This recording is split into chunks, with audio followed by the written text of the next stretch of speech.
Good morning, my name is Liza, and today I'm going to share with you how I made my Halloween skeleton farmhouse beads.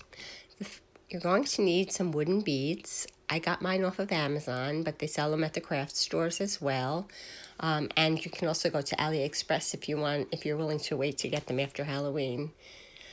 I also needed some skeleton heads. Now, last year I bought the perfect Dollar Tree skeleton heads. They didn't have them yet. I found these at Dollar General, and I'll show you what I did to make them look like the Dollar Tree ones. These are the sizes of the beads that I used, and I added them to skewers so that I could paint them. The next thing I did was I took some mineral chalk paint, and I just took my white skeleton head and turned it the color that I needed.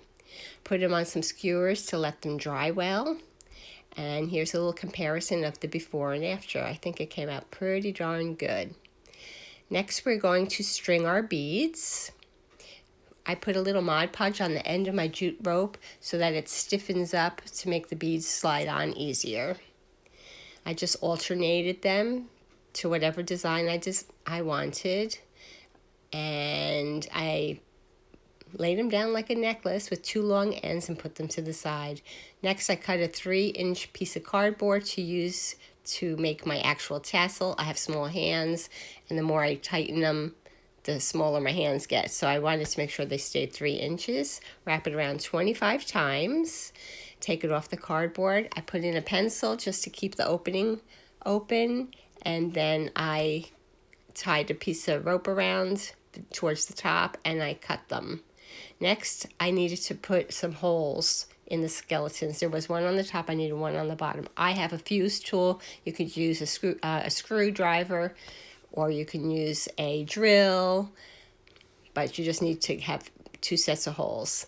And then I strung them through the top hole, out through the bottom hole. I have a little gadget there. It's actually for pulling elastic through a waistband. Yes, I'm old. That's how long I've had this thing. Elastic in waistbands.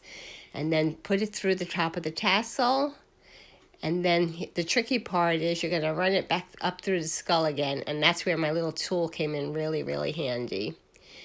So once it's up through the skeleton's head again, then you're going to take a piece of it, that end, and you're just going to start putting it up towards inside the beads again. And that's where the hard Mod Podge end helps.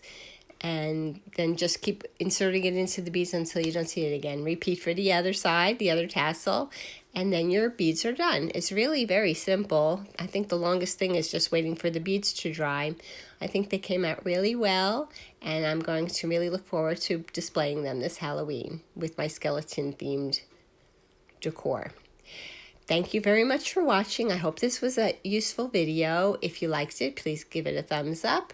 Consider subscribing and leaving a comment if you really liked them. Thank you. Until next time. Bye-bye.